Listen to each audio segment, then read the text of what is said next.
ही सांबार मसाल्याची सांबार भाजीची फोडणी.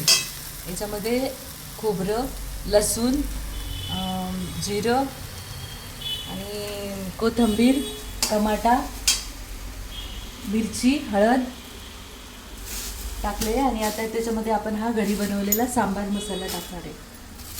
हा आपण 2 चमचे सांबार मसाला आणि त्याची टेस्ट अजून छान होते.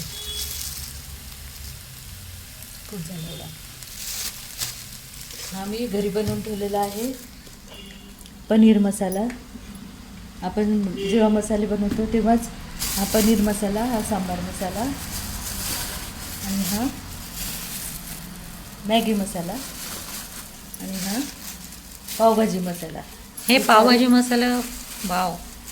तर हे सगळे मसाले आपण उन्हाळ्यामध्ये मसाले बनवतो तेव्हाच मी हा बनवून ठेवलेला आहे. आणि हा आपल्याला जेव्हा भाजी बनवायची तेव्हा तो काढायचा आणि 1 चमचा टाकायचा. हा घरचा शुद्ध मसाला प्युअर. आणि आता हे आपण चांगलं परतून घेतलं आहे. हे आपली सांबार भाजीची फोडणी. याच्यामध्ये आलं, लसूण आणि सगळं मीठ, मिरची टाकलेली आहे.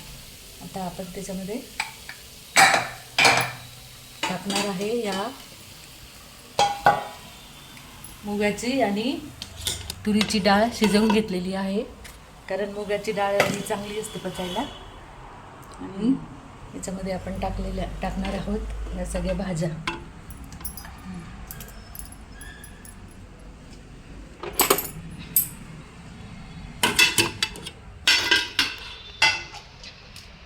याच्यामध्ये आहेत सगळ्या सांबारच्या भाज्या.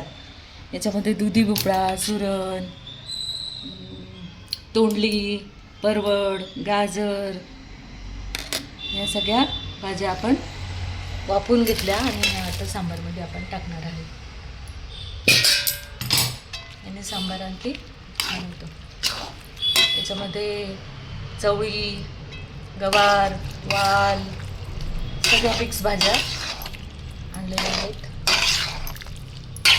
आणि मग ही डाळ आपण कुटून त्याच्यामध्ये टाकणार आहोत. आणि इकडे चालू आहे ही झाली आपली इडली.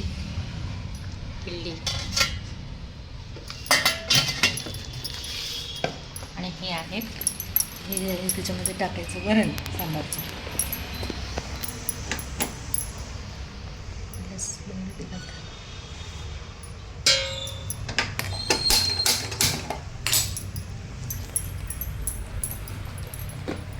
डाळ आपण चांगली घोटून घेऊ. कुकरला शिजवून घेतली भाजी आणि डाळी.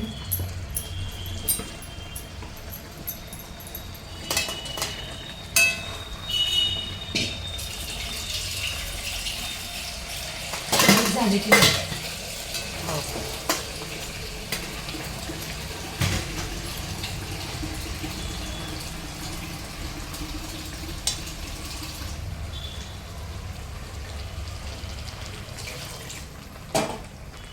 आपण टाकू त्याच्यामध्ये गरम पाणी.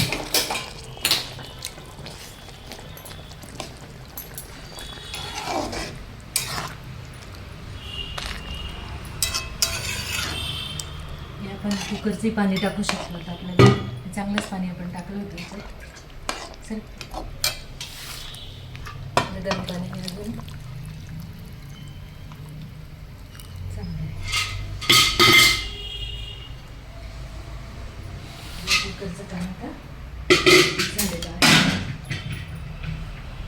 आणि अजून त्याच्यामध्ये वरण टाकायचं आहे. हे वरण आपण त्याच्यामध्ये टाकणार आहे.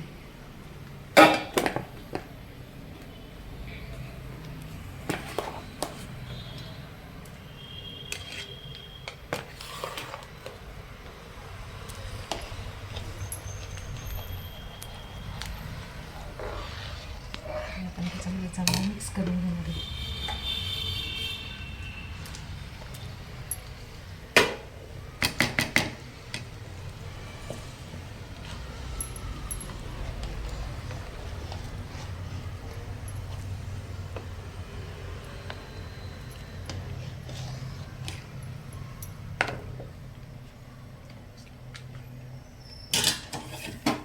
राहिलं मेन मीठ.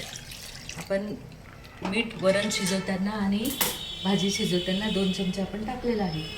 आणि आता उकळी आली का आपल्याला मीठ टाकून आपलं सांबार पूर्ण होणार आहे.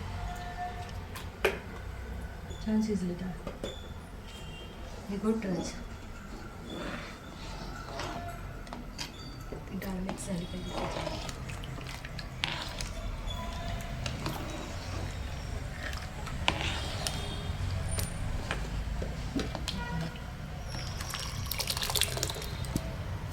घोटायचं.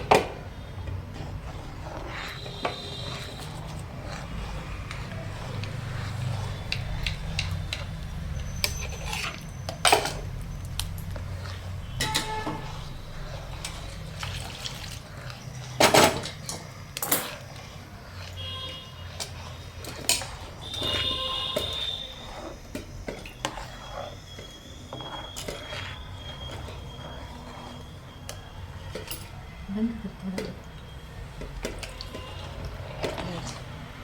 व्हिडिओ बंद कर.